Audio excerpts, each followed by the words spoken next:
जय सिया राम।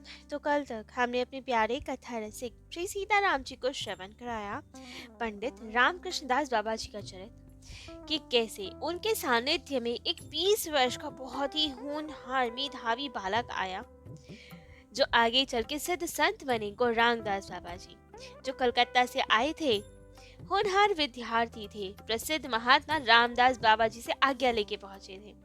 यहाँ कालिये देव पे जगदीश दास बाबा जी के संरक्षण में रहते थे, अध्ययन करते थे और उन्होंने ही आपको रामकृष्ण दास बाबा जी के पास भेजा था, जिससे आप और शास्त्र अध्ययन कर पाए, भजन कर पाए।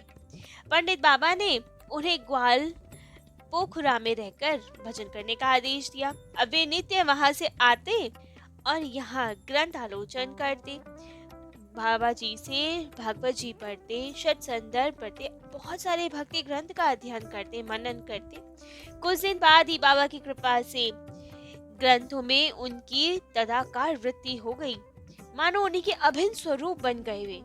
तब तो बाबा ने उनसे कहा कि जाओ कलकत्ता, वहां रामदास बाबा जी से विधिवत वैराग्य आश्रम में दीक्षा ग्रहण करो। और फिर वे आए, वैराग्य में दीक्षा ग्रहण की और नाम पड़ा तब उनका गौरांग दास बाबा जी। दीक्षा आदि के बाद पुनः आप रामकृष्ण दास बाबा जी के पास आ गए। यहाँ रह के अब कथा करने लगे, पाठ सुनाने लगे। सब लोग आपकी कथा पाठ सुन के ऐसे मंत्रमुग्ध हो जाते थे, एक मानो भाव सागर में डूब जाते हो सब। कथा कहते कहते आपको भी ऐसी भाव समाधि हो जाती थी, कथा से संबंधित लीलाओं के ऐसे दर्शन होने लग जाते थे कि आप समाधिस्थ हो जाते थे। श्रोतागण बैठे बैठे प्रतीक्षा करते थे कि कब आपकी भाव समाधि भंग हो और फिर से आप कथा अमृत अमृत की बरसात करें। तब तो गौरांग दास बाबा जी भी खूब आनंद से पंडित बाबा के पास रहते। वे मानो पंडित बाबा के अभिन्न अंग बन गए थे। पंडित बाबा भी उन्हें बहुत स्नेह किया करते थे। एक समय की बात, बंगाल के एक विरक्त बाबा जी आए। पंडित बाबा के लिए केले के फूल का रस देकर उसकी सब्जी बनाकर साग बना के लाए। जब बाबा ने वो पाया तो बहुत स्वादिष्ट लगा उन्हें। बहुत प्रशंसा की कि इतना सुंदर प्रसाद बनाया आज तो आपने। अब जब ये देखा तो गौरांग दास बाबा के मन में आया कि अरे, मैं भी तो बंगाल का हूँ, मुझे भी तो ये आता है बनाना। बाबा को इतना पसंद है तो क्यों ना मैं भी बाबा के लिए ये बनाऊं, उन्हें पवाऊं। तो आप तो गौरांग दास बाबा जुट गए अपने पंडित बाबा के लिए केले के फूल ढूंढने के लिए, उसका साग बनाने के लिए। लेकिन जगह जगह ढूंढा, कहीं पे मिला ही नहीं उन्हें केले का फूल। तब तो ढूंढते ढूंढते राधा कुंड पहुंचे। वहीं रास्ते में एक माली के बगीचे में देखा कि वहां तो केले के पेड़ पे फूल लगे हैं। तब तो माली के पास गए, कहा कि हमें फूल दे दो। माली ने मना कर दिया, नहीं, ऐसे कैसे फूल दे दे, अभी इसका फल बनेगा, केले तैयार होंगे, वो बेच के मैं कमाई करूंगा। आपने बहुत मांगा लेकिन नहीं दिया। आपने धन भी देना चाहा कि मूल्य लेकर दे दो, लेकिन दे दो, हमें ये चाहिए। तब भी वो माली नहीं माना। लेकिन तब गौरांग दास बाबा जी की गुरु सेवा की ये जो प्रबल इच्छा थी कि पंडित बाबा के लिए, अपने गुरुदेव के लिए केले के फूल का ही साग बनाना है, उस इच्छा से ये इतने विवश हो गए कि रात को केले के फूल की चोरी करने की सोच ली और अंधकार में चाकू लेके घुस गए बगीचे में। अब चढ़ गए पेड़ पे और चाकू से वो फूल काट के उतार लिए। माली ने शब्द सुना तो सोचा बंदर आदि होगा, गुलेल मारी, लेकिन ठाकुर जी ने रक्षा की। बिल्कुल आपके पास से ही वो गोली चली गई, लगी नहीं आपको, बाल बाल बच गए। लेकिन फिर भी फूल काटा और उतार के ले आए। अब आप तो तुरंत भाग आए और आकर बहुत सुंदरता से फूलों का, केले के फूल का साग सिद्ध किया, ठाकुर जी को भोग लगाया, पंडित बाबा को पवाया। लेकिन यही सब घटना कोई एक देख रहा था और चुगलखोरों की तो कमी नहीं। तुरंत अब तब तो आगे बाबा को नहीं बताया, सोचा मौके पे बाबा को बताएंगे जिससे इसका उपहास हो, बाबा इसको दंड दे। तो जैसे ही बाबा पाने लगे, खूब प्रशंसा करने लगे कि बहुत सुंदर बनाया है, तभी वो व्यक्ति आ गया। गौरांग दास बाबा की निंदा करते हुए बोला, बाबा जानते भी हो आप, चोरी के फूलों का साग है ये, चोरी करके लाए हैं गौरांग दास बाबा ये। तो तुरंत उन्हें सोचा कि अब तो बाबा दंड देंगे, बहुत डांटेंगे, फटकारेंगे। लेकिन जब ये सब घटना सुनी, गौरांग दास बाबा ने फिर सर झुका के सब सत्य बता दिया गुरुदेव को। क्या इच्छा थी, क्या मंशा थी, कैसे लाए ये फूलों का साथ। तब तो ये सुन के बाबा विह्वल हो गए, रुदन करने लगे, प्रेम अश्रु बह गए आंखों से, और कहा कि यदि अभी नाभाजी भक्तमाल के रचयिता नाभाजी जीवित होते तो गुरु भक्ति के उदाहरण में अवश्य ही गौरांग दास बाबा की ये घटना को लिखते। गुरु सेवा की इतनी प्रबल इच्छा कि चोरी करने पहुंच गए। बहुत प्रसन्न हुए, अपने हृदय से लगा लिया गौरांग दास बाबा को। गौरांग दास बाबा के प्रति पंडित बाबा के वात्सल्य की एक और घटना से खूब झलक मिलती है। एक समय की बात, पंडित बाबा गौरांग दास बाबा जी को साथ लेके मधुकरी मांगने जाते थे। तब तो जगह जगह मधुकरी मांगते, लेकिन हर जगह से मधुकरी तो नहीं मिलती, कहीं कहीं से तो गालियां भी मिलती, और एक घर तो विशेष ऐसा था जहाँ से तो गालियों की मधुकरी ही बंधी हुई थी। अब पंडित बाबा थोड़े पीछे थे, गौरांग दास बाबा आगे थे अन्य साधुओं के साथ। तो अब भिक्षा मांगने गए, उस घर से तो वही मिलना था, गालियां ही मिलनी थी। जैसे ही बाहर से आपने कहा श्री राधे, तब तो वहां की गृहिणी बोली, फिर आए गयो निपूते। तब तो गौरांग दास बाबा हंस के बोले, मैया तेरी गाली भी मीठी लगे है, अब तो मधुकरी दे दिया कर। अब ये सुन के तो गृहिणी और क्रोध हो गई, वहीं अंदर से थाली फेंक कर मारी बाबा पर।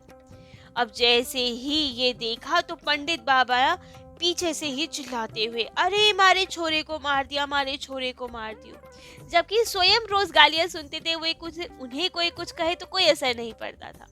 लेकिन आज गौरांग दास बाबा ने जब प्रहार किया, थाली फेंक के मारी, तो पंडित बाबा को बड़ा क्रोध आया। पूरे मोहल्ले को इकट्ठा कर लिया कि हमारे छोरे को मारा। तब तो समस्त गांव वालों ने खूब भर्त्सना की उन घर के लोगों की। उस दिन उस घर का बहिष्कार कर दिया सबने। तब तो परिवार का मालिक आया पंडित बाबा के पास, क्षमा मांगी उनसे। परम दयालु पंडित बाबा ने फिर उससे साधु वैष्णव का कभी अपमान ना हो, ये प्रतिज्ञा दिलवा के क्षमा कर भी दिया। ऐसी ही एक और बाबा निम्बार्क संप्रदाय के नव युवक श्री प्रिया शरण दास जी ने पंडित बाबा की शरण ली। वे काशी में पढ़ते थे, वृंदावन दर्शन के लिए आया करते थे। प्रभु को बहुत काम कराना था उनसे, इसीलिए ब्रज में शिक्षा दीक्षा दिलवाने की सोची। योग्य कुछ इस प्रकार बना कि वे वैसे तो नवयुवक थे, मनमौजी थे, लेकिन फिर भी ठाकुर जी ने उन सब की रुचि सिमटकर पंडित बाबा के चरणों में जोड़ दी। अज्ञात शक्ति ने हर ओर से उनकी रुचि हटा दी और पंडित बाबा की शरण में भेज दिया उन्हें। अब पंडित बाबा ने इतना प्रेम किया उन्हें कि वे अपने माता पिता सबको भूल गए और सदा पंडित बाबा की सेवा में रख गए। अब वे दीक्षित तो थे निम्बार्क संप्रदाय में, परंतु इससे पंडित बाबा के प्रेम में कोई अंतर नहीं पड़ा। वे उनसे उतना ही प्रेम करते जितना गौरांग दास बाबा जी से करते। निम्बार्क संप्रदाय के अनुसार ही उन्हें भजन करने को कहते, उसी अनुसार उनके व्रत उपवास करवाते, उसी अनुसार उन्हें सब उपदेश दिया करते। यदि एकादशी के दिन बाबा तो निर्जल रहते थे, इसलिए मधुकरी को नहीं जाते थे, पर यदि निम्बार्क संप्रदाय के अनुसार एकादशी दूसरे दिन होती तो उस दिन स्वयं निर्जल रखते और प्रिया शरण दास बाबा जी के साथ मधुकरी को भी जाते, जिससे कि उनका नियम निभ पाए। एक समय की बात, प्रिया शरण दास बाबा को माता का प्रकोप हो गया। अब उस समय उन्हें बड़ी घबराहट हो, बहुत डर लगे। तब तो सांत्वना देने के लिए पंडित बाबा उन्हें अपने हृदय से लगा के रखते। दूसरे सब लोग कहते भी कि बाबा इसके पास मत जाओ, आपको भी रोग हो जाएगा, लेकिन बाबा किसी की नहीं सुनते। बहुत प्रेम करते प्रिया शरण बाबा को। ऐसे ही एक और नवीन वैष्णव उनके पास आए थे, श्री कृपा सिंधु दास बाबा जी। उन्होंने भी बाबा की शरण ली। वे तो बानो बाबा के प्राणों के समान ही थे, बहुत सेवा करते थे बाबा के। अंत काल तक बाबा के साथ रहे। जब वे आए तो बाबा बहुत बीमार थे, सेवा के लिए कोई चाहिए था। तब कृपा सिंधु दास बाबा उनके पास आए। ठाकुर जी ने ही मानो उनको उनके पास भेजा और सेवा की प्रत्यक्ष मूर्ति ही थे वे। उनके निकट रहकर तन मन से उनकी सेवा किया करते। बाबा सबकी सेवा अस्वीकार कर देते थे, संकोच होता था बाबा को सेवा लेने में, लेकिन एक कृपा सिंधु दास बाबा जी ही थे जिनकी सेवा वे संकोच स्वीकार कर लिया करते थे।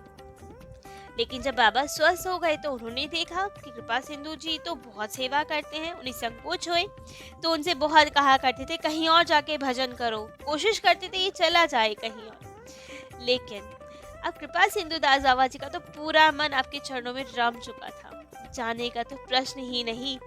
उनके लिए तो प्राण छोड़ने सरल थे, लेकिन बाबा को छोड़ना सरल नहीं था।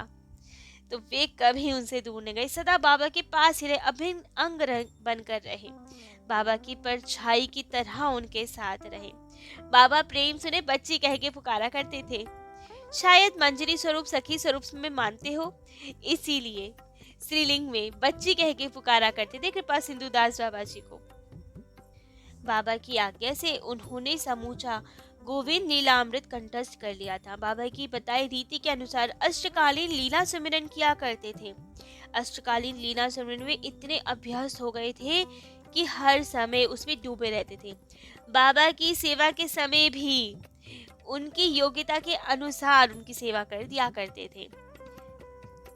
ऐसे गुरुदेव में तल्लीन हो गए थे, उनकी सेवा के अनुरूप स्वयं को ढाल दिया था कि बाबा के तो बहुत कठोर नियम थे। सुबह 2 बजे उठना, और दोपहर 2 बजे तक लीला सुमिरन करना, फिर मंत्र जप करना, पाठ करना, हमेशा ठाकुर जी के ध्यान में रहना, इस बीच किसी से नहीं मिलना।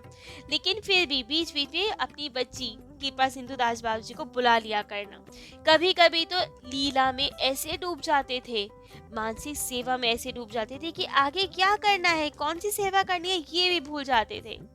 तब कृपा सिंधु दास बाबा जी उनकी मानसिक सेवा में प्रविष्ट होके देख लिया करते थे बाबा क्या सेवा कर रहे हैं और क्या सेवा रह गई।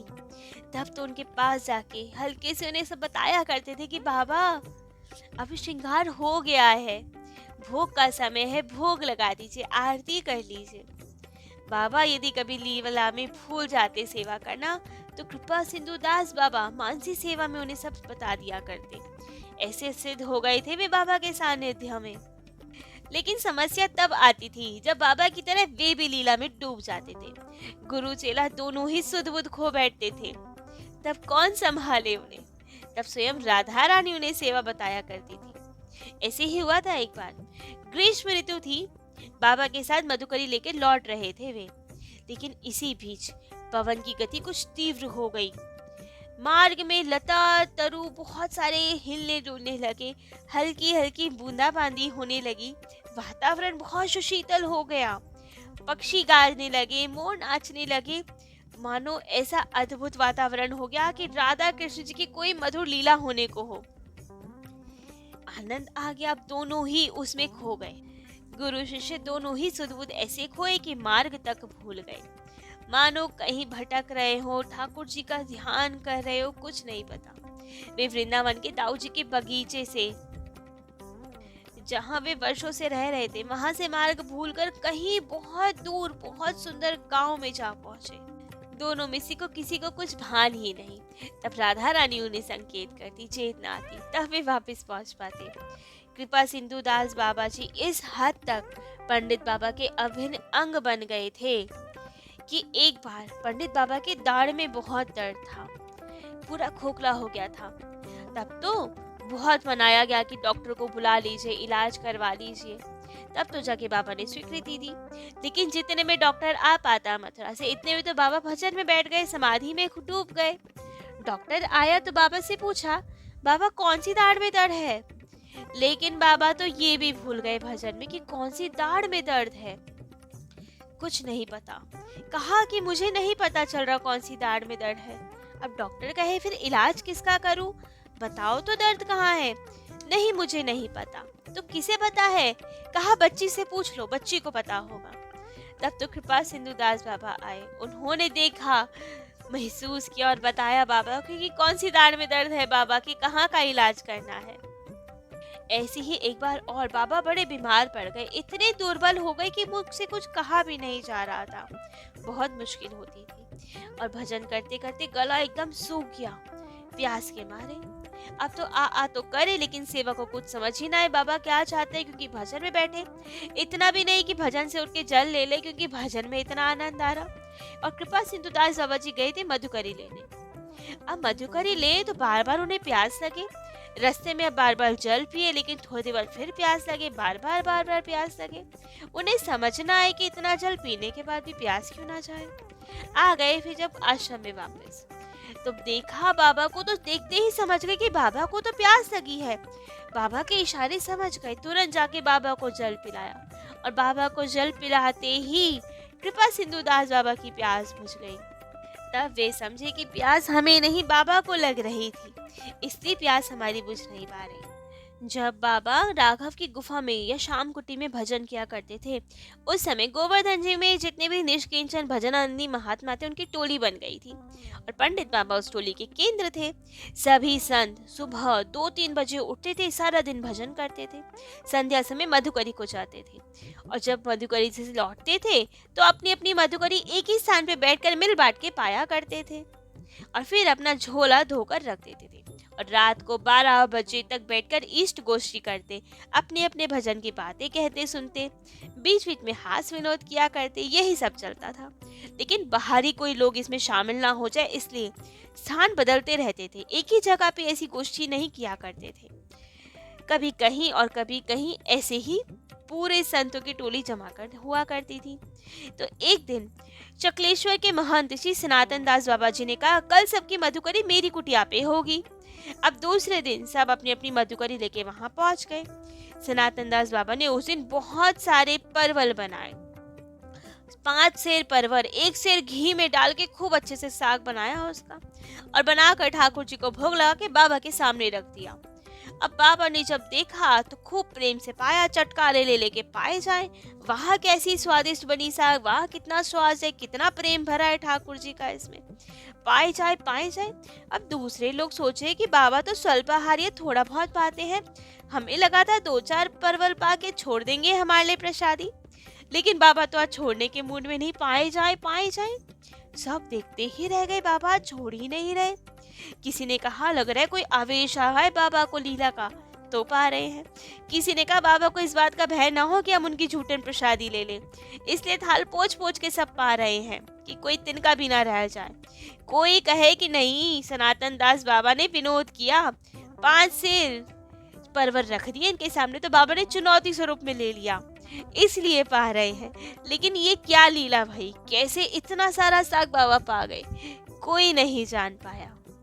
तो बाबा ने और बाद में किस किस पे कृपा की, किसको अपनाया, कैसा रहा उनका लीला चरित्र, और ये सब हम अपने प्यारे कथा रसिक श्री सीताराम जी को कल श्रवण कराएंगे। आज के लिए इतना ही। जय जय श्री सीताराम।